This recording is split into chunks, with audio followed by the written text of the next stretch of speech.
Student, मेरा नाम राहुल परमार है। मैं आज आपको आरबीआई की मॉनेटरी पॉलिसी के बारे में बताऊंगा। आरबीआई मॉनेटरी पॉलिसी, आरबीआई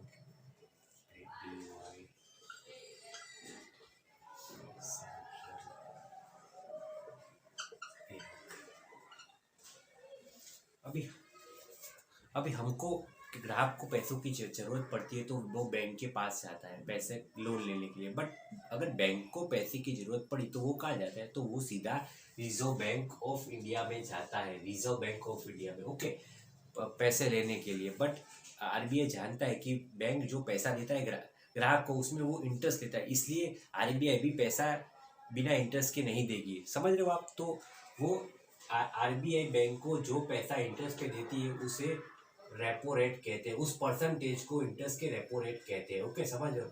उस परसेंटेज को रेपो रेट कहते हैं। अभी 2024 में ये रेपो रेट का परसेंटेज 6.5% है। 6.5% ये चेंज होता रहता है। ओके, अभी बैंक 6.5% के हिसाब से अभी आरबीआई है वो बैंक को 6.5% रेपो रेट के हिसाब से पैसा देती है। तो बैंक का बेस रेट इंटरेस्ट का लोन का हुआ 10 से 11%। क्योंकि आप जानते हो कि भाई बैंक को 6.5% में मिल जाए तो वो 10 या 11% पे ही इंटरेस्ट पे लोन देगी। समझ रहे हो?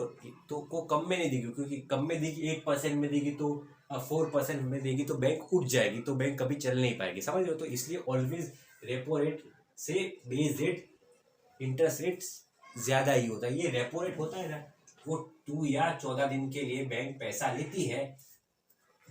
अभी हम रिवर्स रेपो रेट के बारे में समझते हैं। रिवर्स रेपो रेट, अभी रिवर्स रेपो रेट के बारे में समझते हैं।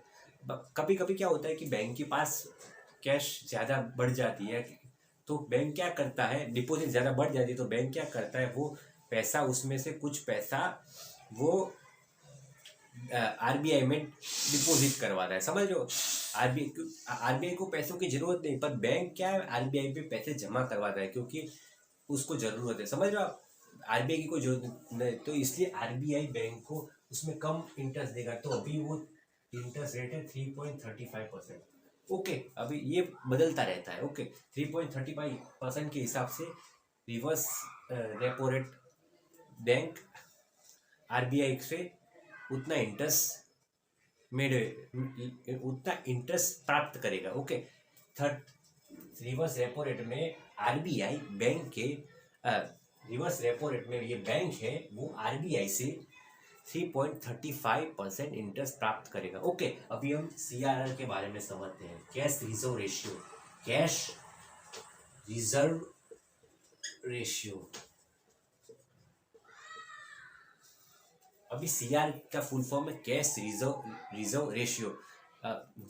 बैंक में क्या होता है कि कभी बैंक उठ भी जाती है, बैंक में बहुत बड़ा घोटाला होता है, तो बैंक को सिक्योर करने के लिए आरबीआई बैंक की 100% डिपॉजिट में जो भी परसेंटेज होता है सीआर का, उतना पैसा बैंक को आरबीआई में डिपॉजिट करवाना पड़ता है। अभी उसका सीआर का परसेंटेज है 4.5%।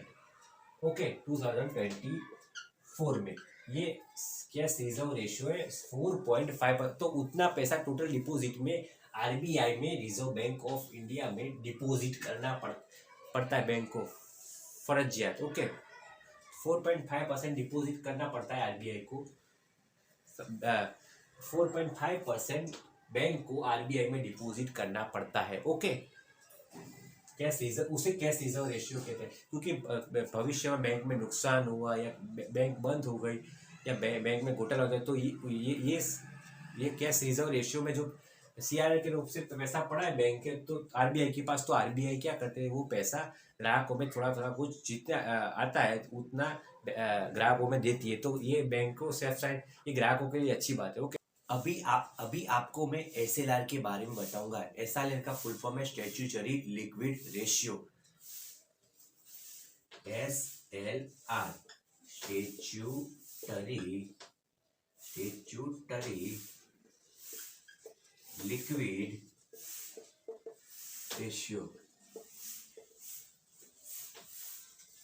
अभी अभी आरबीआई बैंक को बोलता है कि आप एसएलआर अपने बैंक में रिजर्व रखिए। गोल्ड है, कैश है, सिक्योरिटी बॉन्ड है, उसके रूप में आप बैंक में रिजर्व रख सकते हैं। उसका परसेंटेज 2024 में है 18.5%। 2024 अभी इतना 18.5% बैंक को कंपलसरी अपने बैंक में रिजर्व रखना पड़ेगा। 18.5% वो पैसा बैंक कभी खर्च नहीं कर सकते, क्योंकि वो आरबीआई का नॉर्म्स है कि आपको ये पैसा अपने बैंक में रिजर्व रखना ही है। 18.5%, क्या चाहे वो कैश के रूप में हो या गोल्ड के रूप में हो या सिक्योरिटी के रूप में हो, आप पर यह खर्च नहीं कर सकते। अगर बैंक ने ये पैसा खर्च किया या किसी को लोन दी तो आरबीआई बैंक को करोड़ों रुपए का फाइन लगाएगा। तो ये थी एसएलआर, बराबर। और तो ये था एसएलआर।